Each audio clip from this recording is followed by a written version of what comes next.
Sedikit bercerita Ustadz, 13 hari yang lalu, tepat di tanggal 30 Juni, ayah saya berpulang. Posisi ayah saya berpulang, saya sedang di Karawang karena saya bekerja di sini.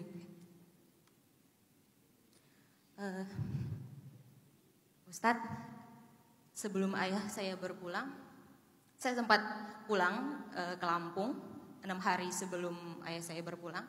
Itu kondisinya sudah membaik, dan saat saya kembali ke sini, pesan beliau hanya satu, jangan menangis.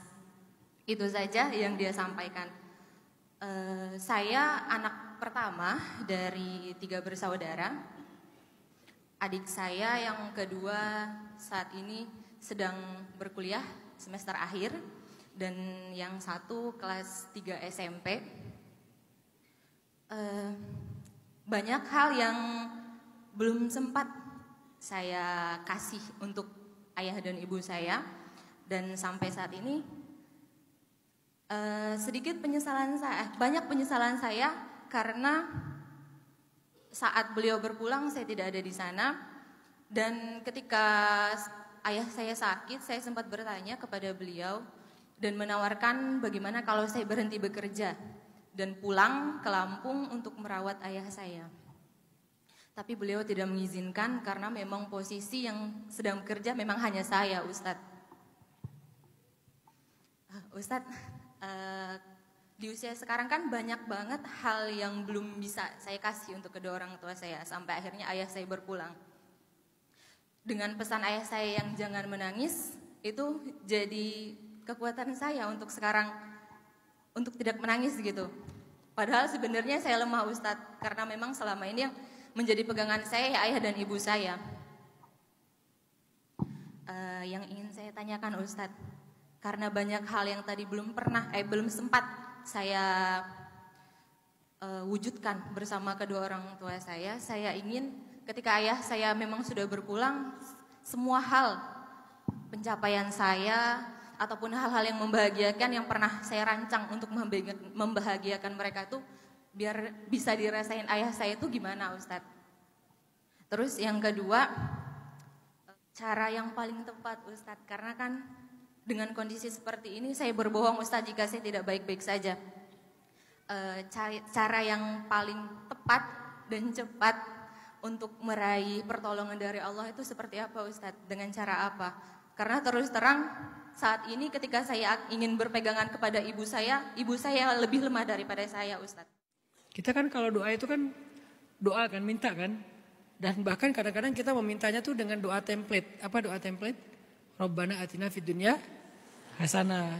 Karena kita nggak tahu mau doa apa lagi. Kadang-kadang udah angkat tangan, terlanjur angkat tangan terus bingung ya. Rabbana atina fid dunya hasanah fil akhirati hasanah. Kan ya, karena nggak tahu mau doa apalagi di dalam sholat. Kan nggak boleh pakai bahasa Indonesia kan. Akhirnya ngangguk-ngangguk aja sambil sujud. Karena nggak bisa hafal doa Arabnya. Oke. Ternyata sahabat ini tidak berdoa. Seluruh isi doanya itu sholawat. Tadinya pengen 1/4 sholawat, 3/4 doa. Lalu setengah sholawat, setengah doa. Lalu 2/3 sholawat, 1/3 doa. Tapi kata Nabi, kalau kamu mau tambah itu lebih baik. Akhirnya dia jadikan seluruh isi doanya adalah sholawat. Jadi ketika dia angkat tangan, Allahumma sholli ala sayyidina Muhammad, Allahumma sholli ala sayyidina Muhammad, Allahumma sholli ala sayyidina Muhammad, selesai. Apa kata Nabi? Idzan tukfa hajatuk wa yughfar laka dzambuk. Kalau gitu Allah akan perkenankan semua kebutuhan-kebutuhanmu, semua keinginan-keinginanmu, dan Allah akan mengampuni semua dosa-dosamu. Kalau pertanyaannya Mbak Titin sebagai orang awam, apa amalan yang paling gampang, simple, mudah? Ya udah, banyakin sholawat. Sholawat itu pembuka segala kunci kehidupan kita, teman-teman. Banyakin sholawat. Selain istighfar pastinya ya. Ini saya lagi fokusnya ke sholawat aja, bukan berarti yang lain gak penting. Cuman sholawat itu ajaib. Jadi jangan pelit untuk bersalawat. Minimal sehari 300 lah, jangan kurang. Makanya tadi pakai yang ini ya. Tapi beli yang benar ya. Jangan yang 3.500 rupiah. Nanti ke riset. Yang pertanyaan pertama. Gimana cara saya membahagiakan orang tua ya? Khususnya ayah yang sudah almarhum. Banyak caranya. Ibu saya meninggal dalam musibah tsunami di Aceh ketika saya masih kuliah di Mesir. Saya dulu pernah ngerasa kayak sedih banget, terpukul. Karena saya punya keinginan kalau saya udah lulus kuliah, saya pengen ngebahagiain ibu. Pengen ngasih apa yang dia gak dapatkan selama ini. Mungkin pengen beli dia rumah walaupun kecil. Karena kita selama hidup selalu ngontrak. Pengen beli dia kendaraan karena selama ini naik angkot terus dan seringnya diturunin di tengah jalan karena gak sanggup bayar kalau yang tepat sampai ke rumah. Cuman ada uang untuk setengah jalan, sisanya jalan kaki. Pengen banget membahagiakan di dunia. Tapi qadarullah, Allah punya rencana lain. Beliau wafat dalam musibah tsunami. Tadinya saya agak protes, agak ngerasa kayak aduh kok gini ya, aduh kok gini ya. Tapi akhirnya ketika saya berdamai, Allah ajarkan saya banyak hikmah. Salah satu hikmahnya apa? Saya ngerasa bahagia. Kalau takdir ibu saya meninggalnya karena tsunami. Kenapa? Dia dapat pahala syahid. Justru dia lebih beruntung dari saya yang belum tentu saya meninggalnya gimana. Dia dapat pahala syahid. Karena orang yang tenggelam pahalanya syahid. Itu satu. Kedua, terus gimana cara saya membahagiakan ibu? Karena di dunia saya belum sempat ngebahagiain. Beliau wafat ketika saya masih kuliah. Gimana cara membahagiakannya? Itulah yang menjadi motivasi saya berdakwah. Saya pengen bikin sekolah gratis, saya bangun masjid. Saya punya cita-cita dan mimpi pengen bikin sekolah gratis dari SD sampai S3. Sekarang baru bisa SD dan SMA. Gratis 100%, bukan basa-basi yang cuma pendaftaran gratis. Full gratis. Gurunya dihargai di atas UMR, gak boleh di bawah UMR.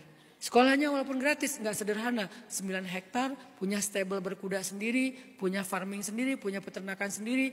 Lagi mau konsep bikin kolam renang sendiri, walaupun gratis. Kenapa? Saya pengen membahagiakan ibu di akhiratnya. Karena saya gak bisa membahagiakan dia di dunia. Jadi saya akan lakukan sebanyak mungkin amal-amal yang jariah. Salah satu di antara amal jariah itu adalah sedekah, ngajarin ilmu, ya. Dan saya niatkan untuk ibu, saya niatkan untuk ayah, saya niatkan untuk kakak saya. Karena yang meninggal di tsunami itu banyak. Saya niatkan untuk mereka. Selain doa, baca doa yang rutin. Selain doa di dalam sujud, kita baca doa-doa tahlilan. Malam Jumat atau malam-malam apa aja kita baca doa untuk mereka. Tahlilan itu bukan cuma dibaca 7 hari, 40 hari dan setahun. Itu kan yang biasa dilakukan dan kita bisa lakukan kapanpun. Apa arti tahlilan?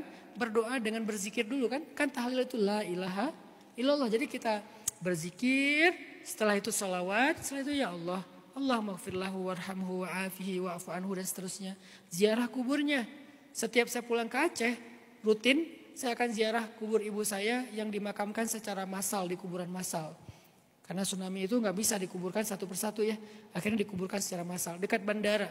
Keluar dari bandara saya pasti ke kuburan ibu dulu. Di sana saya bisa dari asar sampai maghrib di situ lama berdoa, baca Al-Muluk. Kenapa? Karena salah satu di antara fadilah membaca Al-Muluk menjadi pembela di dalam kubur. Saya pengen ngasih hadiah untuk ibu saya. Di dunia ngasih hadiahnya mobil. Di dunia ngasih hadiahnya rumah. Di dunia ngasih hadiahnya adalah perhiasan. Di akhirat hadiahnya Al-Quran. Di akhirat hadiahnya amal soleh. Di akhirat hadiahnya pahala jariah. Dan itulah yang bisa Mbak Titin lakukan untuk ayah. Bahagiakan beliau di akhirat. Kalau kita ngerasa belum mampu membahagiakan di dunia. Dan di akhirat jauh lebih berarti daripada di dunia. Jadi gak tertutup kesempatan Mbak Titin untuk membahagiakan ayahnya.